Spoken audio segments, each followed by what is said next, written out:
Olá, este é o Poder Entrevista. Eu sou Matheus Maia, repórter do Poder 360. E eu sou Sara Pérez, redatora do Poder 360.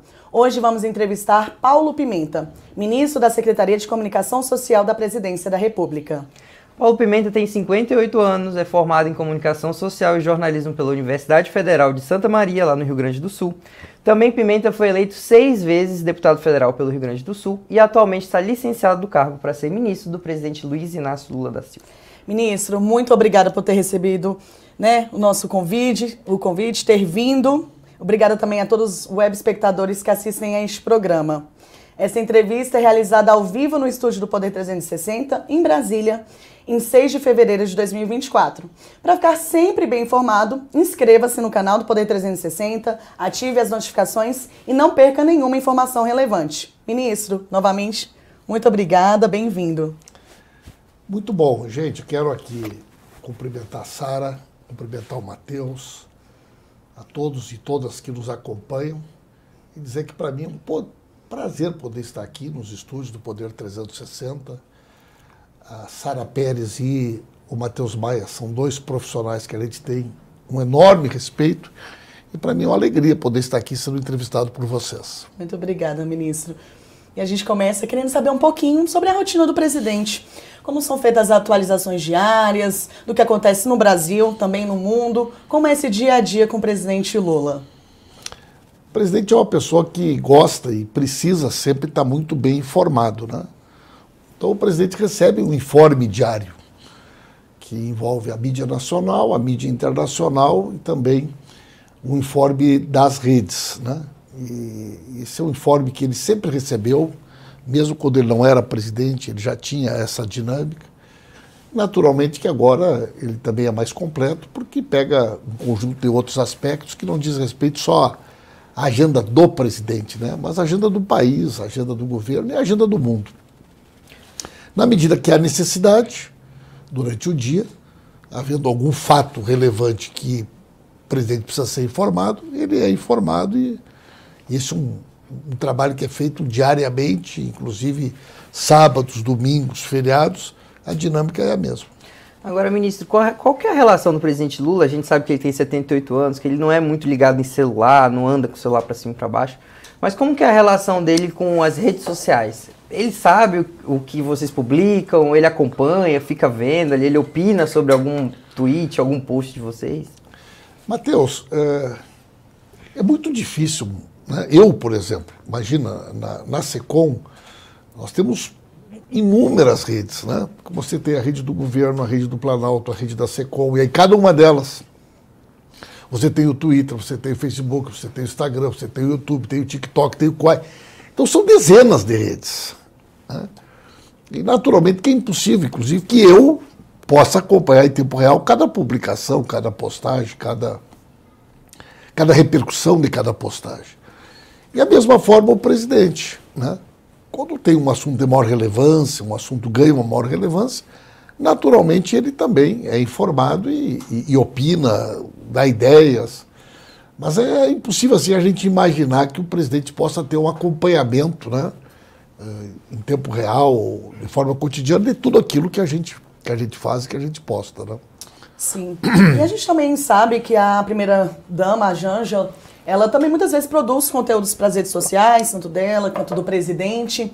O senhor participa dessa discussão com a Janja sobre o que vai ser postado ali nas redes sociais do próprio presidente, o que é feito, assim, ela dá muitas opiniões sobre o que é produzido também dentro do próprio governo? Olha, eu nunca participei de nenhuma conversa ou de nenhuma reunião com a Janja que dissesse respeito a publicações ou postagens do governo.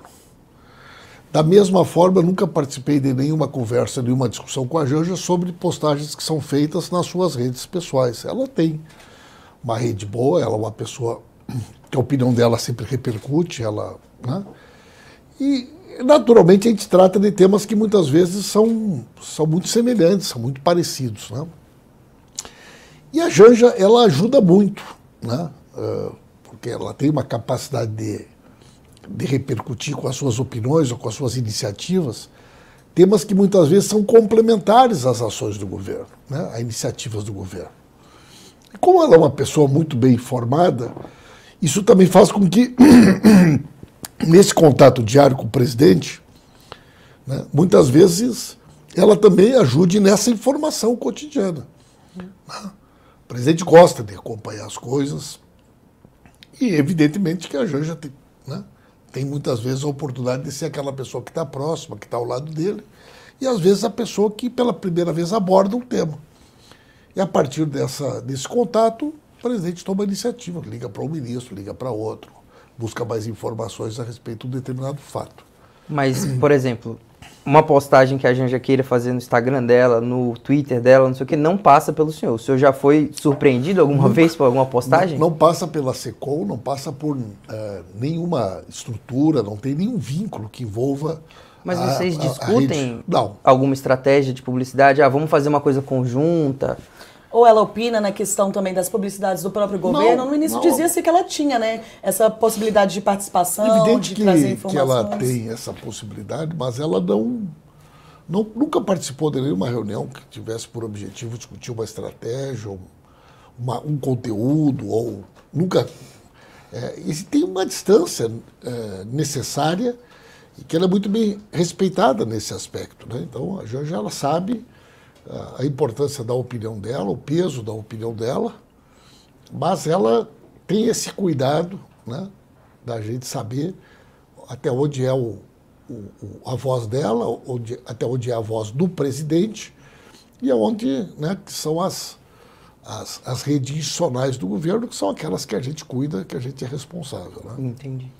Ministro, mudando agora totalmente de assunto, porque, gente, essa é a primeira vez que o ministro nos visita aqui no Poder 360, desde que ele assumiu o cargo no Ministério, então a gente vai perguntar de tudo, se preparem aí.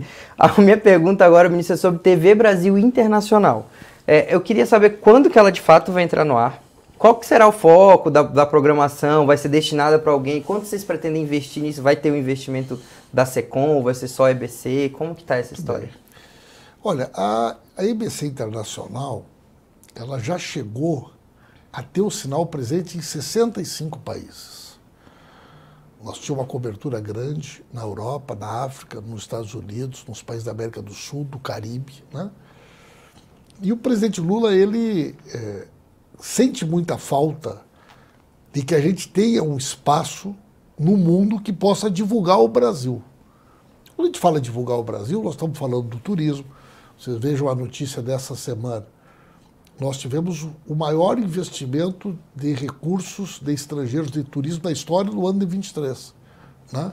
Nós estamos falando de cultura, nós estamos falando da nossa capacidade de ampliação, né, de mercados, não só do agro, mas... Então, nós queremos que o Brasil volte a ter um espaço institucional, prestação de serviços, divulgar o Brasil, aquilo que a gente tem de bom, fazer parcerias, né? Com aqueles que querem, por exemplo, a Apex, né? Poder ter uma ferramenta. Nós vamos trabalhar basicamente com as nossas equipes, nós não vamos montar nenhuma estrutura a mais daquilo que a gente já tem. E os investimentos serão muito mais no sentido de licenciamento, né? E algum equipamento necessário para aprimorar. Mas no primeiro momento a gente vai começar com o sinal do streaming. Uhum. Né? Então vai ter um aplicativo, ele vai poder ser acessado de qualquer lugar. E a gente quer ver se, né, aí, março, abril, a gente já tem condições de ter esse sinal para começar com alguma programação. Praticamente a gente vai usar aquela programação que nós já temos, que é licenciada, que é nossa. Nós temos vários programas da TV Brasil que se encaixam nesse formato. E na medida que a gente for avançando nessas questões técnicas e de licenciamento de satélite, tem lugares que não é satélite, hoje é uma negociação com uma operadora de TV a cabo num determinado país, numa determinada região, mas a gente quer ver se no ano de 2024 a gente consegue deslanchar nesse sentido. Vamos trabalhar com um time muito caseiro, né, que nós já temos da IBC, portanto, o aumento da despesa, ela está toda dentro daquilo que já está dentro do orçamento da própria IBC. Esse aplicativo que sairia em março, o senhor está dizendo?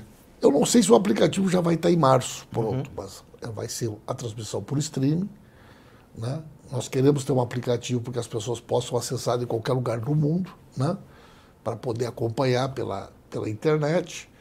Mas a ideia é, num segundo momento, quando a gente já tiver essas licenças para poder veicular a nossa programação em outros países, ou em TV aberta, ou, né, em TV paga, que a nossa programação possa chegar o mais longe possível. E a gente tem alguma ideia de quanto que isso vai custar para o governo?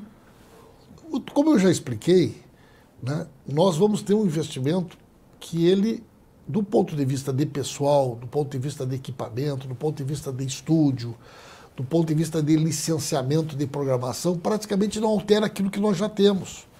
Porque nós temos uma programação licenciada da IBC, nós temos estúdios, nós temos condições de produzir esse conteúdo. Então, esse é um trabalho muito mais de licenciamento. Nós estamos buscando alguma parceria com alguns países que tenham também interesse em ter algum nível de parceria conosco. Mas eu não saberia assim te dizer exatamente, né, quanto que é cada uma dessas licenças. Na medida que elas forem sendo firmadas, naturalmente nós vamos divulgá-las.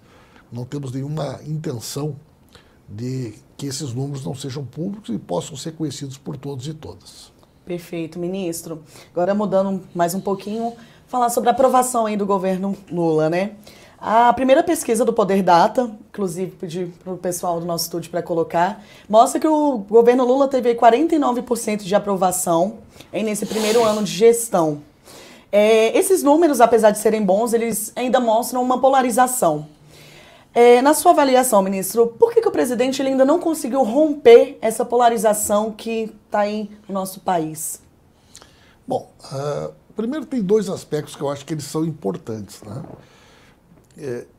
Hoje há no mundo uma mudança bastante significativa da forma como os processos e as disputas políticas têm acontecido, né? Quer dizer, até 15 anos atrás, 10 anos atrás, praticamente a gente não observava uma extrema-direita orgânica, organizada, com uma pauta, né, disputando um espaço. A extrema-direita, ela na Europa, muito tempo passou depois da Segunda Guerra Mundial para que ela pudesse, né, se reapresentar. Aqui mesmo na América do Sul havia uma vinculação muito forte entre essas ideologias e as ditaduras militares. Então, né, eu durante toda a minha vida da universidade, eu nunca encontrei ninguém que dissesse, eu sou da extrema-direita, né? Eu defendo as ideias, né? Eu sou um admirador do Pinochet, eu sou um, né, não encontrava isso, né? Assim que nem na Europa. Eu chegava na Alemanha e o cara, olha, nossa família tem uma foto do Hitler na sala porque o meu avô era do exército. Tu não vai encontrar na Itália uma foto do Mussolini, ou um Franco na Espanha, um Salazar em Portugal. As pessoas tinham até, né, um certo constrangimento. E essas ideias passaram a ser, né, mais difundidas, organizadas. Isso tem a ver também com o fenômeno das redes, a forma como, né, essas organizações da extrema-direita ocuparam, até mesmo num primeiro momento, parte desses espaços. E o Brasil também é, né, parte desse cenário, pela sua importância, pelo seu protagonismo. Então a sociedade brasileira está polarizada, não é uma polarização com relação ao governo, nem com relação ao presidente Lula, né? Se a gente fizer uma pesquisa hoje sobre qualquer assunto, a gente vai achar um país mais ou menos, né, um terço, um terço, um terço. Um pouquinho para mais, um pouquinho para menos, né? O presidente Lula venceu a eleição, ele fez 39% do total de votos possíveis no dia da eleição, né? O nosso adversário fez 37% e 24% das pessoas não participaram da eleição. Brancos, nulos e abstenções, certo? Na medida que nós temos uma aprovação do governo, né, na pesquisa Poder Data 49, a gente trabalha com um mix de pesquisas, de diversos institutos, além das nossas pesquisas, e todas elas apontam por uma aprovação nesse patamar, né? Algumas um pouquinho para mais, mas mais ou menos nesse patamar. Então, veja bem, nós mantivemos os 39% dos votos do presidente Lula e nós temos hoje pelo menos 10% do total, que chegaria a 49%, que não votaram no Lula. Quer dizer, ou votaram no outro candidato ou não participaram do processo eleitoral. Então, em que pese ser uma sociedade polarizada, nós temos hoje uma aprovação do governo que ela é bem superior à votação que o presidente teve. Se nós incluirmos aí também os regulares, e nós vamos olhar que boa parte dos regulares é aquilo que a gente chama de regular positivo, né? Nós vamos ver que tem uma outra parcela importante, que está no campo do regular, que não votou no presidente Lula, mas ela está disposta a dialogar. E nós acreditamos que, na medida que as políticas públicas forem avançando e que as pessoas possam perceber no seu cotidiano uma mudança mais substancial da sua vida, a tendência, inclusive, que esse regular positivo, migre para uma posição de aprovação do governo. Essa é a nossa expectativa, é assim que a gente vai trabalhar. Ministro, o senhor citou a pesquisas encomendadas pela própria SECOM. Uma que veio a público no fim do ano foi que mostrava que o governo fechou o ano de 23 com 38% de ótimo e bom nessa pesquisa encomendada pela SECOM. Então tem algumas perguntas a partir daí. A primeira é, já teve uma nova pesquisa encomendada pela SECOM e como que está esse acompanhamento de vocês? E a outra é, por que não ser público? Por que não são públicas essas pesquisas que vocês contratam? Você não acha que melhoraria a transparência e tal? Aí, mesmo quando, por exemplo, via Laia, alguma coisa assim, essas pesquisas elas são travadas ali com uma justificativa de que elas subsidiam ações do governo e por isso elas não poderiam ser divulgadas. Mas acaba que ela vem a público normalmente pela imprensa ou por outros veículos. Como que o senhor lida com essa questão e se já tem novas pesquisas? Nós não temos nenhuma pesquisa de 2024 ainda, né? A SECOM está dentro das atribuições da SECOM essa área que envolve, né, a parte de pesquisas. Evidente que as nossas pesquisas são pesquisas muito mais amplas, né? Quer dizer, a gente pesquisa desde hábito de mídia, né, e as nossas pesquisas são pesquisas muito focadas nas ações, nos programas, no acompanhamento da resposta que uma determinada campanha, que uma determinada ação do governo teve, né? E, de fato, existe uma interpretação jurídica de que pesquisas são instrumento de apoio para a tomada de decisões.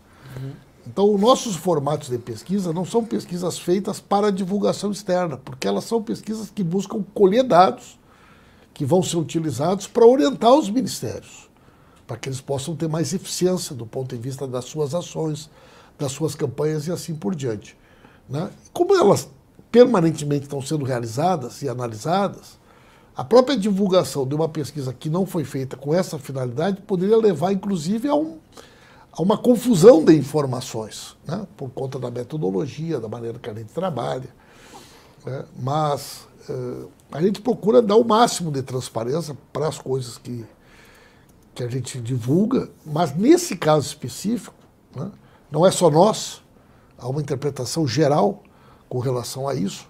As pesquisas feitas pelos governos, elas são caracterizadas como ferramenta de apoio para a tomada de decisões e por isso que não há essa necessidade de publicização. Nunca, ministro? Porque nem no futuro, assim, depois de tomadas as decisões, elas não poderiam vir a público, essas pesquisas? Eu não vejo problema de que, eventualmente, alguma pesquisa nossa... Eu vou te falar, Matheus, eu até... O que acontece? Uma pesquisa feita pelo governo, naturalmente, né, que as pessoas olhem para aquela pesquisa de uma forma diferente de uma pesquisa feita por um site, por um jornal, por um instituto. Por quê? Bom, né, é uma pesquisa chapa branca, vamos chamar assim, né? A própria oposição vai olhar para aquela pesquisa e vai dizer, olha, isso aqui é uma pesquisa encomendada, foi o governo que pagou, foi o governo que fez, né? Outros vão dizer, olha, esse resultado aqui... Então, ela não é uma pesquisa que ajude a sociedade, ajude a imprensa, por conta, inclusive, dessa característica, de ser uma pesquisa contratada pelo próprio governo, com uma finalidade específica, né? Então, para mim, elas são muito importantes, porque elas nos ajudam a enxergar muitas coisas, e o objetivo principal é esse, é orientar o governo, né? Para as políticas públicas do governo, para as ações do governo, para as campanhas do governo e assim por diante. Ministro, o senhor falou muito sobre polarização, que a sociedade está polarizada e as pesquisas mostram isso. Mas a gente percebe, a gente que acompanha o presidente Lula desde que ele assumiu, tomou posse lá em 2023, vê que ele passou os primeiros semestres ali do governo dele falando muito em união, falando muito em não olhar a cor partidária, em juntar todo mundo, principalmente depois do 8 de janeiro e tal. Com o passar dos meses, o discurso do presidente Lula foi mudando um pouco, e ele foi subindo uns tons ali, principalmente em relação ao adversário dele na eleição e ex-presidente Jair Bolsonaro. Ele tem elevado um tom nos adjetivos e tal. O senhor acha que, primeiro, por que o presidente tem adotado essa estratégia? E se essa estratégia ajuda o presidente a conseguir manter essa popularidade ali na média, ou se o senhor acha que isso acaba fortalecendo ainda mais essa polarização? Olha só, o presidente Lula tem um cuidado muito grande com esse tema da união, da reconstrução, e que a gente possa virar essa página do ódio, da intolerância, que ela foi tão dolorosa para o Brasil, né? Quer dizer, nós temos um compromisso, e esse compromisso não é um compromisso só de discurso. Quer dizer, se tu observar a agenda, né? Se tu observar a forma como os ministros trabalham, se você observar a maneira republicana que qualquer prefeito, qualquer vereador vem a Brasília e é atendido sem que ninguém pergunte a cor partidária, o presidente Lula vai para os estados, reúne com o governador dos mais diferentes estados, senadores. Eu acho assim que não dá nem para comparar, né? É tão distante, não? São coisas tão distintas, né? A postura, o respeito pela democracia, pelas instituições do presidente, que não tem nem como comparar com esse presidente. Agora, existem determinados temas que para nós eles são muito caros, né? Então, a defesa da democracia, a maneira como nós queremos que os responsáveis pelo golpe sejam identificados e punidos, tá? A nossa total certeza de que defender a democracia nesse momento é algo estratégico para o futuro do país e não só do governo, são temas que são muito caros para nós e para a agenda do governo. E se tu fala sobre isso, na realidade, tu está falando com 75% da população, né? Você tem hoje um percentual de 18%, 20% das pessoas que ainda fica repetindo que as urnas eletrônicas foram fraudadas, que a vacina, né? Até hoje, você sabe, todo mundo sabe, né? A quantidade de coisa que foi dita. Tem 20%, 20 e poucos por cento? Tem. Agora, tem 80% das pessoas que querem dialogar, que estão dispostas a conversar. E essas pessoas compreendem quando você faz uma fala, né? Que na realidade não é uma fala voltada só para quem votou no Lula. Se nós temos hoje 80% da população disposta a conversar, dialogar, que não acompanha esse discurso de ódio, tem intolerância, nós estamos falando do dobro das pessoas que votaram no presidente Lula.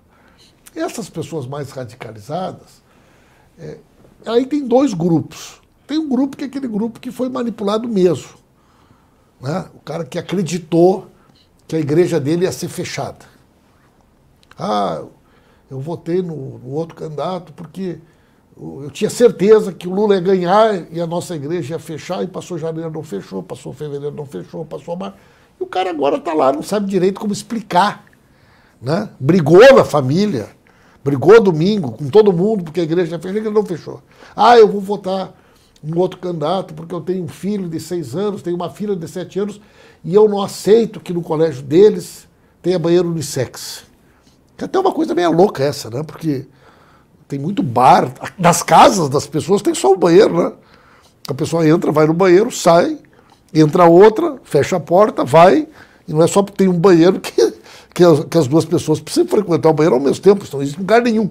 Mas criaram essa coisa, né? Que ônibus, por exemplo, tem só o banheiro, né? Avião tem só o banheiro, muitos aviões menores, e nem por isso tem algum problema que vá um homem, saia, depois vá uma mulher, né? Mas eles criaram essa loucura. Não aconteceu nada, né? Quer dizer, as casas iam ser invadidas, as pessoas iam perder. O Brasil vai virar uma economia pior que a Venezuela e com a Argentina. O que aconteceu, gente? Então essas pessoas, elas estão ainda numa fase quase que de luto. Sabe o negócio de luto? Precisa ter um tempo, né? Quando tem uma separação muito traumática, por exemplo, tem que dar um tempo para a pessoa, para que ela possa voltar, né, a raciocinar de uma maneira mais tranquila, mais equilibrada. É tipo essa turma do bolsonarismo radical. Eles mentiram tanto e repetiram tanto as coisas que eles estão num certo luto. O cara não quer ir lá. Por que ele não vai no Natal da família? Para não tirarem onda em cima da cabeça dele, né? Por que eu não frequento determinados ambientes? De vergonha. De vergonha. Mas boa parte dessas pessoas, na medida que as políticas públicas vão sendo implementadas, elas vão também, do meu ponto de vista, mudando um pouco, né? Esses dias eu estava falando com uma pessoa, bolsonarista raiz desses, né? E o filho ou a filha estuda medicina na Argentina. E era um dos mais entusiastas da campanha do Milei. E uma das primeiras medidas do Milei foi que estudantes estrangeiros não podem ter acesso à universidade pública, ao ensino público, sem pagarem, né? Essa pessoa foi nos procurar: gente, pelo amor de Deus, a embaixada tem que fazer alguma coisa, minha filha está lá, meu filho está lá na Universidade Argentina, a universidade é ótima, agora querem mandar embora se a gente não pagar. Então, quando as coisas batem na porta, muitas vezes as pessoas têm um choque de realidade. Isso faz com que a sua própria percepção se altere, né, sobre as coisas.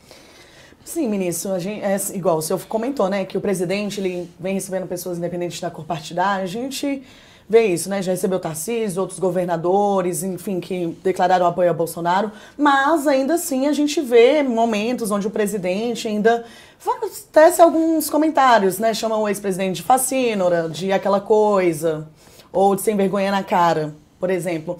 Isso ajuda o presidente a conseguir ganhar essas pessoas que votaram em Jair Bolsonaro, a quebrar essa polarização? Ou isso é uma coisa que realmente é necessária para manter tanto a imagem do presidente Lula quanto a do ex-presidente? E eu complemento, ministro. O ex-presidente também ofende o Lula constantemente ainda. O senhor acha que essas altercações ajudam os dois? Eu não vejo, sinceramente, assim, eu não me lembro do presidente chamado Bolsonaro de sem vergonha na cara. Foi mês passado, não me lembro, assim, né? Acho que no Espírito Santo. O fulano é um... Não, pode no meio de um discurso ter feito uma fala genérica, né? Mas eu não me recordo, né? Mas, eventualmente, num discurso, numa fala, alguma coisa, aparece alguma frase mais forte, mais... Perdão, ministro, dia 16 de dezembro, no Espírito Santo Ele mesmo. falou direto pro... Falou num discurso. Mas direto pro cidadão? Falou durante o discurso que era um facínora. Não sei se foi assim direto. Fulano é um sem vergonha na cara. Normalmente ele não diz o nome, né? Mas a gente entende a quem é direcionado. Serviu o chapéu, como diz, né? Serviu o chapéu. Né? Mas assim, nossa linha é a linha da união e da reconstrução. Se eventualmente alguma fala do presidente ou algum de nós, né? Ela vai um pouquinho mais para cá, um pouquinho mais para lá, também é parte do contexto, do momento em que essas coisas acontecem. Mas isso ajuda na quebra da polarização? Ou isso, na verdade, não fortalece ainda mais que o país continue polarizado como ele está? Porque a gente tem 49% de aprovação. A gente sabe que teve pessoas que votaram no Bolsonaro, como o senhor disse mesmo, ainda às vezes estão nesse estágio de luto. E ver o presidente eleito prosseguir com esse tipo de discurso, isso ajuda a realmente unir o país? Ou isso, na verdade, ajuda a manter a polarização como está? Eu acho que nem uma coisa nem outra. Eu acho que o que vai mudar a polarização não é uma fala do Lula, A ou B, né? Eu acho que é na medida que, primeiro, as pessoas veem na sua vida real, né, uma distância entre a realidade e aquilo que eles acreditavam, aquilo que eles pensavam, né? E na medida também que a vida delas vai mudando, que a vida delas vai melhorando, né? Eu vou dar um exemplo para vocês. Se nós fizermos uma pesquisa hoje, na periferia, mulheres de 1 a 3 salários mínimos, o sonho dessas senhoras, dessas mães, e que muitas delas são chefes de família, é ter um filho ou uma filha numa escola integral. Tá? Isso é uma coisa que muda a vida. Porque hoje ela sai para trabalhar, ela não sabe quem é que vai pegar o filho ou a filha no colégio ao meio-dia, como é que vai resolver o almoço, Aí tem a tarde toda, ela fica preocupada, a criança na rua, quem é que vai cuidar, tem medo do envolvimento com droga, com o crime, né? Alguém da família muitas vezes é condenado a não poder estudar para ter que ficar em casa com o irmão menor, com alguém menor, né? Então o presidente Lula tomou uma decisão, né? Eu quero fazer um grande programa de, né, escola em tempo integral. Nós vamos agora, já a partir de fevereiro, 1 milhão de novas vagas em todo o Brasil. Vamos ter 1 milhão de famílias que vão ter a oportunidade a mais de chegar de manhã, entregar o seu filho na escola e saber que vai ter as 3 refeições, que vai ter esporte, que vai ter cultura, que vai ter aula de reforço, né? E assim por diante. Mas essas pessoas ainda não sabem. Elas vão saber a partir de fevereiro, março, quando os filhos delas começarem a estudar. Então a vida delas vai mudar. A percepção da vida delas vai mudar, né? Nós estamos há 5 anos sem ter nenhum contrato novo do Minha Casa Minha Vida. Agora, semana passada, começamos a assinar os primeiros contratos. Mas as famílias que vão ser contempladas ainda não sabem que vão ser contempladas, né? Boa parte dos mais médicos ainda está chegando lá na ponta, né? O presidente determinou, vocês acompanharam, no início, quando a gente assumiu, a gente encontrou 14 mil obras com dinheiro público inacabadas. Aí lá em maio a gente lançou aquele aplicativo Mãos à Obra, para que as prefeituras e os governos estaduais pudessem identificar a situação da obra e pudesse ser repactuado, né? Uma obra que está abandonada há 4, 5 anos. Primeiro, tem como retomar? Qual é o estágio da obra? Quanto que é o orçamento para concluir, né? E nós identificamos mais de 11 mil obras na saúde e na educação que o presidente determinou que elas sejam retomadas. Isso é pactuado com os estados e municípios, tem um prazo de conclusão e um acompanhamento em tempo real da execução. Você tem que prestar conta quinzenalmente no sistema, com fotos, com vídeos da execução da obra. Vamos pegar 11 mil obras. Vamos recomeçar agora. Se cada uma gerar 20 empregos, e gera muito mais, nós estamos falando de 220 mil empregos, só nesse programa. O CAGED, o ano passado, deu uma média de 150 mil empregos novos. Só essa ação aí representa um mês e meio de novos empregos. O PAC, da mesma forma. Então, são tantas as iniciativas do governo que vão ter um reflexo positivo durante o ano de 2024, que é aquilo que o presidente Lula diz, né? O ano de 23 foi o ano para plantar, 24 o ano para colher. E nós queremos que seja uma colheita farta e generosa, né? É com essa perspectiva que a gente está trabalhando. Perfeito. E agora, trazendo um pouquinho mais sobre outro ponto, né? Ontem a gente teve a abertura do ano legislativo, o presidente da Câmara, o Arthur Lira, ele deu, né, recados bem claros, assim, né, para o governo, disse que a Casa Baixa não é só uma carimbadora. Como que vai ser a relação agora, então, do governo com o Arthur Lira? Ano passado foi um ano muito bom para o governo, tiveram aprovações de diversos programas, como até a reforma tributária, que foi um marco do governo. Mas esse ano a gente já começou de uma forma diferente, o discurso mais... Como que vai ser essa relação? Sinceramente, gente, é assim, eu acho que... Sabe aquele negócio de lugar de fala, né? Então ontem cada um lá estava no seu lugar de fala, né? Quer dizer, o Arthur é uma pessoa muito hábil do ponto de vista do dia a dia, da política, da negociação, da condução da casa. Ele fez um discurso que os líderes, né, que o apoiam, que os setores que o apoiam, esperavam que ele fizesse, né? Que é cobrar mais participação do legislativo, mais agilidade na liberação das emendas, essas coisas que sempre o presidente da Câmara vai dizer. Como um líder da bancada, quando ele sai da bancada dele, ele vai lá com o presidente da Câmara e fala, olha, minha bancada quer mais agilidade, quer isso, quer aquilo. O Judiciário fez a mesma coisa, o Pacheco também, nós também. Então, ontem era o momento de cada um dar o seu recado, né? Eu não vejo dificuldade. Nós tivemos o ano de 23, que foi um ano excepcional, né? Assim, se tu olhar para o Brasil no final de 23, nós tivemos um PIB na casa de 3%. Quando o presidente Lula foi a Hiroshima, em março, a senhora representante do FMI brigou com ele que o Brasil não cresceria mais de 0,9%. Chama 3%. A menor taxa de desemprego desde 2014. A inflação sob controle. o saldo da balança comercial, a política de juros começou a cair. Aprovamos o marco fiscal, aprovamos a reforma tributária. Olha o extraordinário resultado que nós tivemos em 23. E eu não vejo diferença para 24. É um ano eleitoral, é um ano que tem, né, que começar a preparar a sucessão da Câmara e do Senado. Na medida que os atuais presidentes não podem ser candidatos à reeleição, naturalmente isso sempre é um momento de articulações, de efervescência, porque nós não podemos permitir que isso prejudique o país e a pauta do país, né? Mas o presidente Lula é uma pessoa muito habilidosa, né, do ponto de vista do trato da política.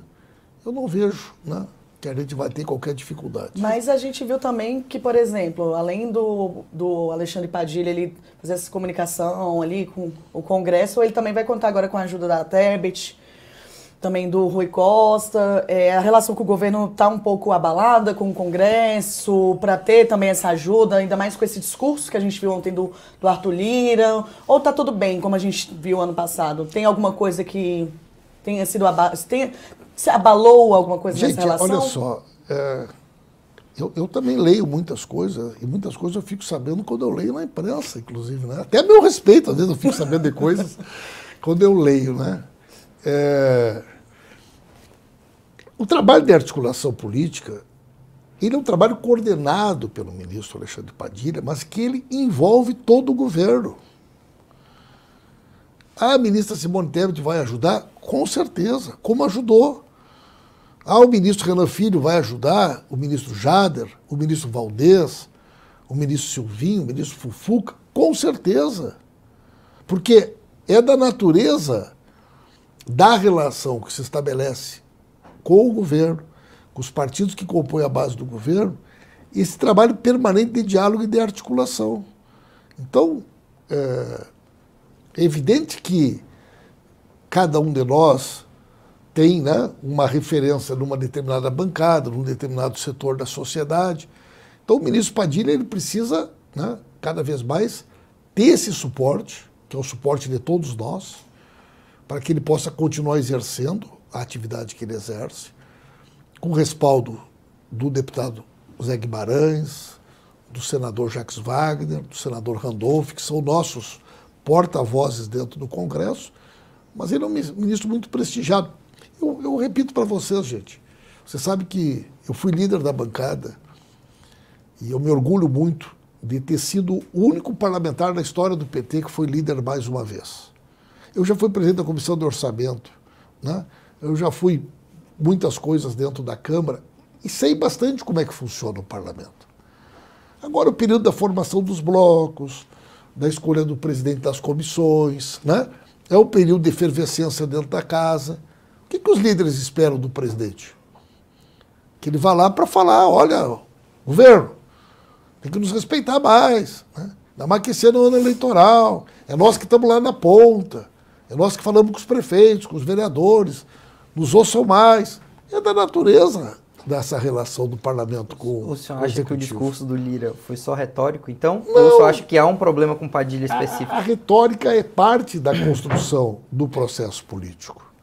A retórica não é uma coisa, né, à parte. Ela integra, né, e ela repercute, ela cria fatos e ela interfere, né, no geral. Mas, sinceramente, gente, eu não vejo nada que não possa ser superado. Eventualmente, se teve um ruidinho aqui, um ruidinho ali, numa comunicação, isso é uma questão menor que acontece no dia a dia do trabalho. Mas teve ainda esse mais ruído? Eu desconheço. Não sei assim, nenhum fato objetivo, nenhum fato concreto que pudesse, às vezes uma incompreensão, uma determinada portaria, uma forma de execução. Você acha que estão pegando pesado com Padilha? Não, a gente é muito acostumado também, né? Então nós, ministros que estamos ali mais no dia a dia, próximo do presidente, a gente sabe que, de certa maneira, somos também um anteparo, né, do governo como um todo. Então eu até brinco com as pessoas, né? A culpa, em primeiro lugar, é da comunicação, né? E isso é uma coisa muito comum, né? As pessoas, não, fulano trabalha bem, o problema dele é que ele se comunica mal. Então a comunicação, a articulação política e a Casa Civil são, de certa maneira, se nós jogássemos no 3-5-2, né, seriam os 3 zagueiros ali que estão mais na contenção. E mais a AGU, que espécie de um líbero que corre por trás. O Lula é o técnico ou o goleiro? Esse é o... O Lula, você sabe que o presidente Lula gosta muito de futebol, né? E está incomodado agora com o Corinthians. O Corinthians perdeu 4 partidas em 5 partidas, demitiu o técnico. Pouco tempo esse. E no início do ano, quando a gente começou a trabalhar, vocês vejam que o nosso governo é um governo de craques. É um timaço. Quando o Lula assumiu em 2002, né, 2003, ele não tinha, por exemplo, 7, 8 ex-governadores do Ministério.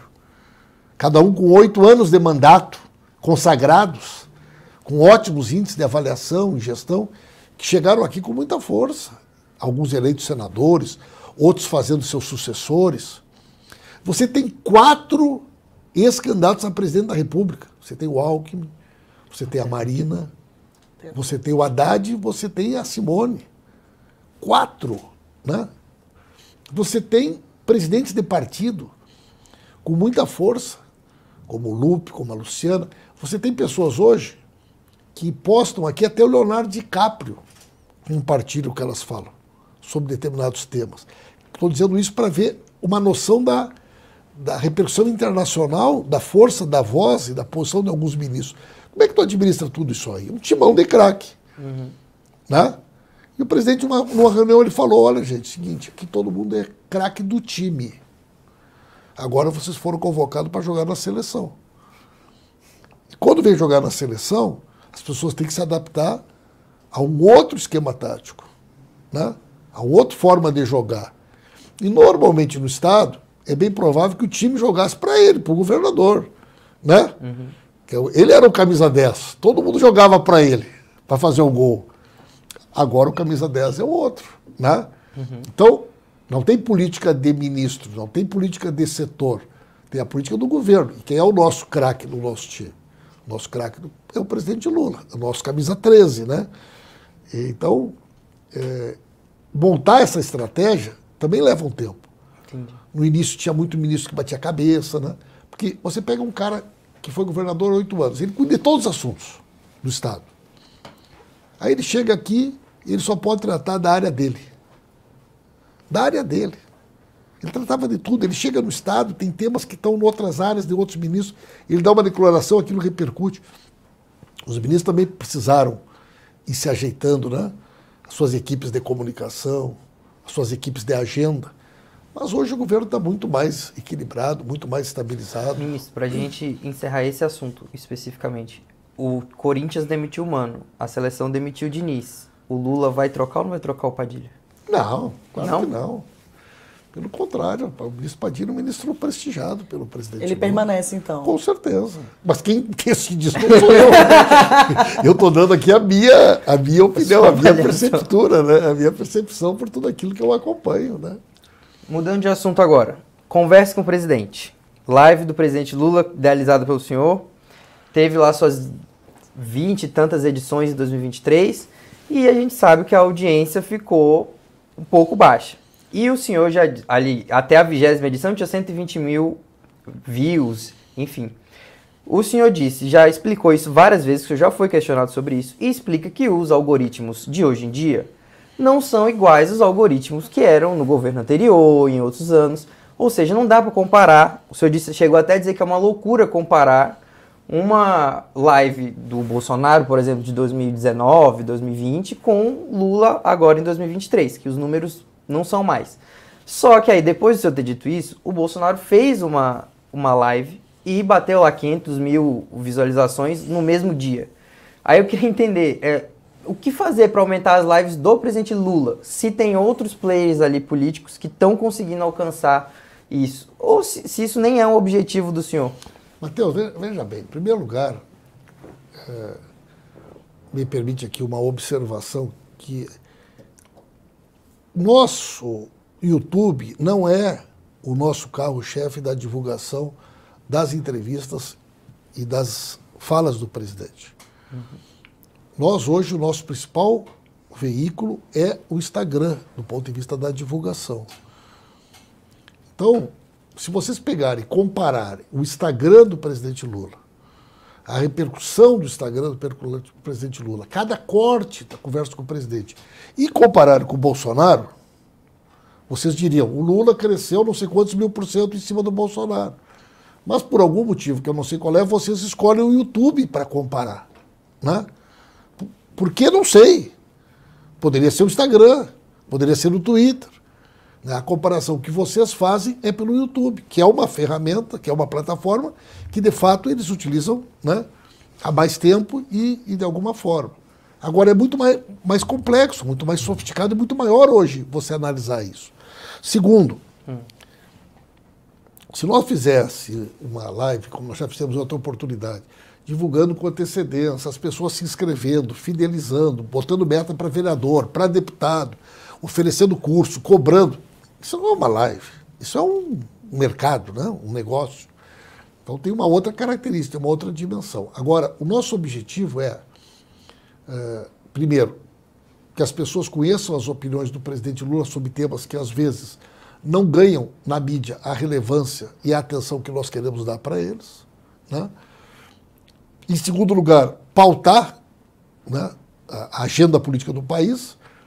Muitas vezes o presidente começa a falar e logo em seguida, uma frase que ele disse, já é, né, a manchete dos principais portais, dos principais veículos. Né? E também ter uma ferramenta que a gente possa utilizar para rádio, para entrevistas e assim por diante. Nós vamos continuar em 2026, a 24, a ter uma ferramenta de comunicação direta com o presidente, mas não tem um formato rígido. Nós já fizemos uma entrevista que foi feita para a Bahia, no outro dia a gente fez uma entrevista para 45 rádios de Pernambuco, depois nós tivemos aquela experiência com o Camilo, tivemos uma experiência com o Flávio Dino, agora essa semana lá em Minas a gente vai fazer um outro formato. Então tem várias ideias, a gente está aproveitando esse período aí até o Carnaval para pré-temporada, entendeu? Nós estamos na pré-temporada. O campeonato para valer começa depois do Carnaval. Ministro, e ainda falando um pouco dessa questão de comunicação, mas questão mais governamental, né? Toque, toque, toque. Foi um dos posts aí que os senhores soltaram no dia da operação da PF contra, né, mirou, teve como alvo o vereador Carlos Bolsonaro. Foi um dos posts mais virais que a SECOM teve. Ao mesmo tempo, também um dos mais criticados. A gente vai continuar vendo a SECOM trabalhando com esse tipo de posts mais informais? Até num tom de deboche, porque foi visto pela oposição como um deboche. Gente, primeiro, acho que a gente tem que entender que existe uma mudança conceitual na comunicação, que não é só a comunicação governamental. Né? Eu acho que a gente compreender que as novas ferramentas, que as novas tecnologias, que ela disputa pela atenção nessa quantidade enorme de plataformas, ela criou uma outra dinâmica, que a gente chama de postagens de oportunidade. Não é só nós que fizemos hoje, todo mundo faz isso no mercado. No mercado publicitário, no mercado privado, a gente tem que entender como é que a gente faz isso para o institucional. Né? Vejam bem, naquela semana do Toque, Toque, Toque, teve várias postagens de oportunidade. Nós fizemos uma sobre o Oscar, nós fizemos uma no final da novela, um bordão que foi falado, nós fizemos uma sobre uma frase que foi dita no Big Brother. Né? Então, qualquer pessoa hoje que trabalha na rede, o que ela faz? Ela fica acompanhando, vocês fazem isso também. Né? Vai botar o título numa matéria, tu vai lá no Google, tu vê qual é o assunto que o algoritmo está alto. E você vai indexar a tua informação a um tema que o algoritmo está carregando. Como se fosse um fluxo de informações numa determinada direção, você bota a tua mensagem aqui, ela vai junto. Se está todo mundo falando no assunto, como é que eu falo sobre o outro assunto na rede? Nós tínhamos decidido, vamos entrar com uma ação preventiva de esclarecimento sobre a dengue. Né? Nós temos um problema hoje que muitas pessoas, quando chega na casa o agente comunitário, o agente de endemias, ela fica constrangida. Né? E surgiu então a ideia do toque, toque, toque. Né? Toque, toque, toque. Receba em sua casa, receba em sua casa o agente comunitário de saúde, o agente das endemias, para ajudar na prevenção da dengue. Sinceramente, do ponto de vista da ideia, foi uma ótima ideia. Né? E a própria repercussão mostrou, porque nós tivemos um alcance em cima de um tema que nós queríamos dar relevância extraordinário. Então vamos ter essa criatividade, tem que ter, gente. Senão a gente fica falando sozinho. Né? Nós precisamos de uma comunicação mais dinâmica, mais digital. A gente não pode raciocinar de uma forma analógica, né? Onde a velocidade da informação ela é quase em tempo real. Então, qualquer dia vai ter, quem sabe, um tic-tac, tic-tac, né? Mas não pode ser nas páginas do governo, né? Vocês vão mudar isso? Não vão usar a página do governo? Tô brincando. Vai manter essas postagens mais informais? Eu acho que tem que manter, gente. Né? A gente pode dizer que é uma indireta, então, assim... Não. O que acontece é o seguinte, veja bem, existem as páginas do governo, existem as nossas páginas pessoais. Sim. Né? E muitas vezes, né, uma página de um deputado do PT, um parlamentar, cada uma delas tem os seus limites. Eu mesmo sou um parlamentar, né, que tinha páginas muito mais combativas e muito mais de enfrentamento do que eu tenho hoje. Né? Então eu procuro também moldar. Muitas pessoas me cobram isso. Porra, Pimenta, a página era uma página de combate, mais tarde, né? Quando veio o negócio das joias ali, e mesmo o negócio do Moro, do Dallagnol, eu postei muito pouca coisa. Mas, por exemplo, são casos que, por exemplo, a SECOM também utilizou quando tiveram essas operações e que foram usadas em publicidades comigo. Do governo. Pensa comigo. Dá uma notícia de que foi apreendido no aeroporto as joias da Michele, né? As joias do Bolsonaro, aquelas que eles venderam lá nos Estados Unidos, lá os diamantes, os colares, as coisas. Né? Qual é a primeira percepção das pessoas? Gente, o que pode, o que não pode entrar? Quem vem de fora, quem chega no Brasil, o que a Receita Federal permite, o que ela não permite? O que a gente fez aquele dia? A gente fez uma postagem informativa sobre isso. Né? O que as pessoas... Por quê? Porque todo mundo queria saber. O pessoal com medo, né? Bom, se a Michele, se o Bolsonaro foram pegos nesse esquema, trazendo um monte de joia não pode trazer, diamante não pode trazer. Mas o que pode? Né? Mas um cidadão comum vai trazer diamante? Não, gente, mas ele não sabe se ele pode trazer um iPhone, se ele pode trazer uma garrafa de vinho, se ele pode trazer uma camisa. Então nós temos que aproveitar essas oportunidades para que... Mas não é só com o governo, não é só coisa da oposição. Nós temos que ter uma capacidade criativa de enxergar o que está acontecendo na pauta do dia e dialogar com ela para dar visibilidade e alcance para as publicações do governo. Ministro, continuando nesse assunto da publicidade, já caminhando para o fim da nossa entrevista. Lá em 1999, a SECOM do presidente Fernando Henrique criou um sistema de monitoramento dos gastos da publicidade federal. Estatal, no caso, né? Esse sistema vigorou até 2016, quando foi encerrado pelo então presidente Michel Temer. Nunca mais foi possível saber de uma maneira facilitada quanto cada ministério estatal ou autarquia gasta com publicidade. A minha pergunta é muito simples. O governo do Lula pretende manter tudo como está ou poderia ser retomado um sistema parecido com esse lá de 99 até 2017? Muito bem, Matheus. A informação que eu tenho, Matheus, é que hoje as ferramentas do site de transparência do governo, né, elas inclusive são muito mais completas, elas são muito mais acessíveis do que essa ferramenta que foi criada em 99 e foi utilizada até 2016. A orientação nossa é transparência total de todas as informações que dizem respeito às campanhas do governo, às despesas dessa campanha. O site da SECOM é um site bastante completo. Nós temos a informação de que cada ministério, que o banco, do Brasil, que a Caixa Federal tem também um sistema. Agora, se porventura, né, nós hoje tivermos uma situação que dificulte, de fato, o acesso a essas informações, eu não tenho nenhum problema em determinar, né, uma correção disso.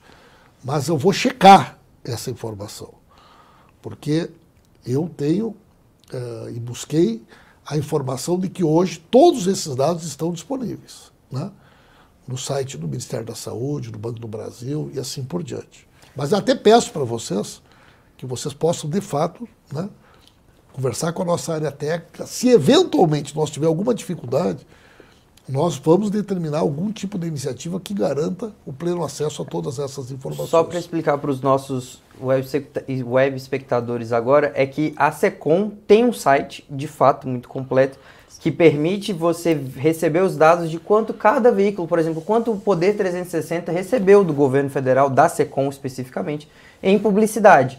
Antes, até 2017, todos os órgãos do governo federal davam esse mesmo nível de detalhe, mas num único lugar.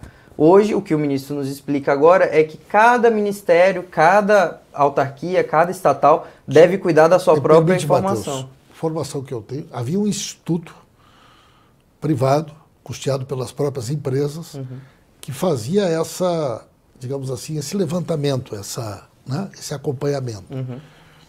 Que hoje, né, o portal da transparência, ele inclusive fornece de forma mais completa estas informações. E que cada ministério, ele tem lá uma aba específica com esse nível de detalhamento. Se porventura nós detectarmos que estas informações que nós queremos que sejam publicizadas, dentro daquilo que a lei determina e estabelece, não estão sendo publicizadas, a SECOM vai tomar providências para garantir que esse princípio, que é um princípio do presidente Lula, da absoluta transparência do uso de cada centavo de dinheiro público, seja cumprido. Está aí o Desenrola, né, um outro programa que a gente quer dar muita visibilidade. Está aí, né, o Comunica BR, que é uma ferramenta para nós importantíssima. Qualquer pessoa que está nos acompanhando aí pode entrar no Comunica BR, pode acessar a cidade que quiser, e é para ter lá de forma detalhada cada centavo de cada ação do governo. Entendi. Para poder fiscalizar, para poder cobrar. Isso é uma ferramenta muito poderosa, gente. Imagina o seguinte, o cidadão também assistindo aqui lá de Caruaru, Pernambuco. O Comunica BR diz que tem 10 médicos estou chutando aqui um número, né? Bom, ele pode ir na prefeitura e saber, gente, onde é que trabalham esses 10 médicos? Eu quero visitar qual é o horário do expediente deles? Está dizendo aqui que tem 400 matrículas em tempo integral na cidade tal com recurso do governo federal. Qual é o colégio? Onde é que isso funciona? E você pode clicar em cima e gera um card na hora. Né? Então, é uma ferramenta importante de informação, de fiscalização, de prestação de contas. A orientação nossa é transparência total. Bom, se eventualmente alguma coisa não estiver funcionando dentro desse princípio, a gente vai corrigir. A minha pergunta foi justamente nessa direção, no sentido de que o portal da transparência ele não traz a mesma miudeza de detalhes que o portal da SECOM traz. Vamos olhar. Daí, por isso, a minha pergunta é se vocês não pensam em fazer um lugar inteiro, um lugar só de monitoramento. Isso não está nos planos. Eu vou conferir, Matheus. Eu vou conferir, né, se no portal da transparência hoje já não tem essa ferramenta. Mas vamos... Eu acho que nós temos hoje mecanismos que nos garantem essa transparência ampla e plena. Como é que nós vamos fazer isso? Né? Garantir que essa informação esteja disponível. Mas eu vou checar, inclusive com a provocação de vocês, sobre como é que está esse nível de detalhamento nos ministérios e das demais empresas que compõem aí o sistema SICOM do governo. Perfeito, ministro. Agora a gente mudando, já chegando um pouco ao fim, já. PL das fake news, né? Projeto, né, de lei 2630. Caiu ali da pauta em maio do ano passado, na Câmara dos Deputados. Está aí meio no esquecimento, estava muito forte à época, hoje em dia está aí meio balanceado. É uma prioridade do governo ainda? Sara, eu sempre digo que esse projeto não é um projeto do governo. Né? Tanto é que o governo, inclusive, não inclui ele na sua pauta legislativa prioritária. Isso é um debate hoje que o mundo está fazendo. né? Se a gente chegar hoje, e eu tenho tido a oportunidade de conversar com várias pessoas, desde embaixadores, embaixadoras, ministros de comunicação social, acadêmicos, hoje o mundo todo está debatendo isso. Né? A Comunidade Europeia aprovou uma legislação, o Canadá aprovou uma legislação, a Austrália, né? A Alemanha está debatendo muito, os Estados Unidos está debatendo muito. Agora, não é o governo. Né? Nós temos agora o tema do calendário eleitoral. Nós temos o tema da inteligência artificial. E esses temas, eles empurram esse assunto para a ordem do dia. Porque se o Congresso não legislar, o que vai acabar acontecendo? Vai acabar tendo uma normativa do TSE, né? uma normativa do Poder Judiciário diante do vácuo legal. Né? Não é melhor chamar todo mundo, chamar o Legislativo, o Executivo, o Judiciário, a imprensa, acadêmicos, as plataformas, e se chegar num ponto de equilíbrio para que haja uma regulamentação, uma regulação, me parece o melhor caminho. Então eu espero que esse tema seja pautado, né? Mas muito mais por conta de uma demanda real da sociedade e de todos os setores do que uma pauta prioritária do governo. Entendi. Ministro, a gente passou a entrevista inteira falando do governo, do presidente Lula, da Janja, do Congresso, e falou pouco sobre o senhor. Então, eu queria entender agora quais são os seus planos futuros. O senhor foi eleito seis vezes para deputado federal, virou ministro, e 2026 é logo ali. O senhor pensa em ser candidato a governador do Rio Grande do Sul? Em primeiro lugar, não é tão logo ali, né? Tem vários invernos, né? Até chegar em 26, né? Olha, gente, eu sou uma pessoa que tenho a minha trajetória, a minha história e o meu trabalho hoje muito, muito vinculado ao presidente Lula e ao nosso projeto. Né? Essa proximidade, ela me coloca numa posição em que eu vou construir com ele, lá em 26, o que eu vou fazer. Não sei nem se eu vou ser candidato, de pouco não vou ser candidato a nada. Né? Mas o senhor tem esse sonho? Eu não sou uma pessoa, Sara, muito pé no chão para essas coisas. Né? Nós tivemos um candidato a governador do Rio Grande do Sul nas últimas eleições, o Edgar Preto, que fez uma grande votação. Quando ninguém queria ser candidato, o Edgar colocou o nome à disposição. Eu acho que isso é um crédito que ele tem, é um mérito que ele tem. Né? Nós vamos ter eleição para o Senado. O PT do Rio Grande do Sul, historicamente, tem um senador, que é o senador Paulo Paim, que não concorrerá mais à reeleição. Né? Então tem 2 vagas para o Senado, tem candidato a governador. Mas um pouco o partido pode entender que eu deva concorrer a deputado federal de novo para ajudar o partido, a estadual, né? Enfim, eu sou muito tranquilo, sou muito pé no chão com essas coisas. Assim. Eu sou militante do PT desde muito jovem. Né? Me elegi vereador em 88, gente. Primeira geração de vereadores do PT. Quando o presidente Lula concorreu em 89, contra o Collor, ele chegou em Santa Maria, eu já era vereador, presidente do PT, com mal tinha saído dos 20 e poucos anos. E a minha história é uma história muito dentro do PT. Né? Eu sou um daqueles petistas assim que foi do movimento social, foi vereador, foi deputado estadual, fui deputado federal, fui líder da bancada, hoje sou ministro. Me orgulho muito da minha trajetória dentro do partido. E qualquer coisa sobre o futuro ainda está muito cedo para pensar. Então, o senhor, como o senhor falou, o chapéu serviu aquela crítica do Lula no evento da filiação da Marta Suplicy lá em São Paulo. O Lula bateu firme no partido e como o partido escolhe seus vereadores, principalmente, escolhe seus candidatos a deputado estadual e tal. O senhor acha que essa autocrítica, ela tem permeabilidade no PT? Total. A esquerda gosta muito de autocrítica. Né? A esquerda é muito crítica e muito autocrítica. Né? E a gente vive um processo permanente de correção, de rumos, aprende a cada... Né? A gente aprende muito mais nas derrotas. Né? Nós somos um partido que passou por momentos muito difíceis, né? Momentos muito delicados. Muitas pessoas imaginavam e apostavam que nós não teríamos força e capacidade de dar a volta por cima. Isso a gente deve muito à nossa militância, milhões de pessoas por esse país afora que nunca perderam a confiança no nosso presidente, na nossa estrela, na nossa trajetória, no nosso partido. Então, essas falas do Lula sempre ajudam a pensar. Né? Ele é um grande inspirador, né, desse projeto político que nós representamos, que é muito maior do que o PT. Mas que nós, naturalmente, nós que somos do PT, temos também o nosso papel, a nossa responsabilidade, né, e a nossa maneira de nos envolvermos e participarmos de tudo isso. Perfeito, ministro. Agora, para a gente finalizar, antes que sua assessoria me mate, eu juro, é a última, só para a gente fechar. O presidente Lula disse que não deixaria nenhum brasileiro que está ali em Gaza para trás, né? Desde 11 de dezembro, quando ele recebeu os familiares do Michel Nzenbaum, que é o brasileiro sequestrado, né, pelo Hamas, ele nunca mais falou do tema, né? O presidente nunca mais voltou a falar sobre o que se passa ali, nem sobre ele. O que o governo está fazendo para trazer o Michel de volta para o Brasil? Olha, o presidente Lula, mais do que qualquer outro líder político no mundo,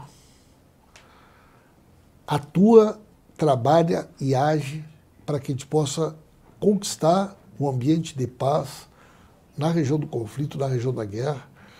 E desde o primeiro momento teve uma preocupação de conversar tanto, né, com os dirigentes de Israel, como os dirigentes palestinos, os demais presidentes dos países do entorno, para que nós pudéssemos garantir, né, um cessar-fogo, garantir uma discussão de alto nível para, né, uma solução definitiva de 2 estados e a garantia da segurança para que pudesse retornar para casa todos os brasileiros e brasileiras que estavam lá. Foram 7 voos que vieram de Israel, 2 voos trouxeram o pessoal que estava em Gaza e 1 voo que trouxe o pessoal que estava na Jordânia. Nós continuamos em permanente diálogo com os nossos embaixadores, tanto de Israel quanto em Ramallah, para que as famílias de brasileiros e brasileiras tenham esse suporte do governo, né? Não conheço detalhes desse nível de negociação que se estabelece para que a gente possa avançar nesse objetivo que é trazer em paz para casa todos os brasileiros e brasileiras, mas posso afirmar para vocês que, independente de qualquer questão dos lados que estão na guerra, a prioridade do Brasil é essa, é trazer os brasileiros e brasileiras de volta, e é assim que nós vamos trabalhar, e essa é a orientação do presidente Lula. Ministro, essa foi a última da Sara, ainda tem a última minha. A minha última é sobre transparência internacional. A ONG, que faz um ranking aí de corrupção, combate à corrupção, ela diminuiu o Brasil nesse ranking agora sob o governo Lula, e antes ela também já tinha feito relatórios, vamos supor assim, negativos em relação ao governo Bolsonaro. E na época o senhor, como deputado, usou essa mesma ferramenta para criticar o governo Bolsonaro. Dessa vez, o senhor e outras pessoas governistas, a Gleisi, presidente do PT, criticaram duramente a ONG, dizendo que os critérios dela não podem ser analisados, não são confiáveis, e agora o ministro Toffoli do STF mandou, né, decidiu por averiguar uma possível ligação dessa ONG com a Lava Jato. Qual a sua opinião sobre isso, ministro? Bom, em primeiro lugar, eu acho que o relatório ele traz algumas questões que são muito esquisitas, né? Principalmente se tu comparar com o que aconteceu no Brasil nos últimos anos. Então, o relatório traz como um dos fatos mais graves a indicação do Zanin para o STF, né? A indicação do Flávio Dino, o fato do governo não ter respeitado a lista tríplice da PGR. Sinceramente, me parece muito mais, né, um discurso de quem olha o Brasil a partir de um determinado ponto de vista. Porque essa é a pauta de um determinado setor, né? Então, vejam bem, eu tenho uma certa dificuldade, tive o cuidado de, em primeiro lugar, o seguinte: transparência internacional, ok, uma ONG internacional, sede fica lá no céu. Quem é que financia essa ONG? Quem é que paga o que eles fazem? Eu acho que isso é muito importante. Eu acho que qualquer um de nós temos que saber quem são os sócios, quem é o Poder 360. Bom, isso é público, né? Quem é que financiou a minha campanha? É público. Tá, mas tem uma ONG importante, relevante, que tem opinião sobre tudo. Quem é que financia ela? Quem é que paga? Acho que é uma informação importante.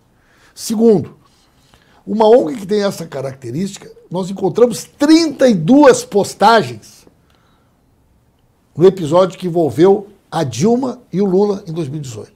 32 postagens contra a Dilma, contra o Lula, com os principais dirigentes e a página oficial dessa ONG.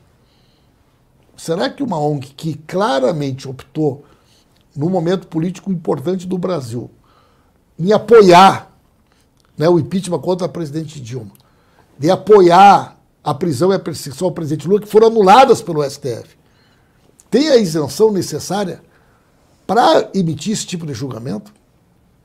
Depois nós temos uma farta situação que envolve a relação com o Dallagnol, com o Moro, o papel internacional, a discussão sobre a utilização dos recursos da leniência, dos 2,5 bilhões de reais.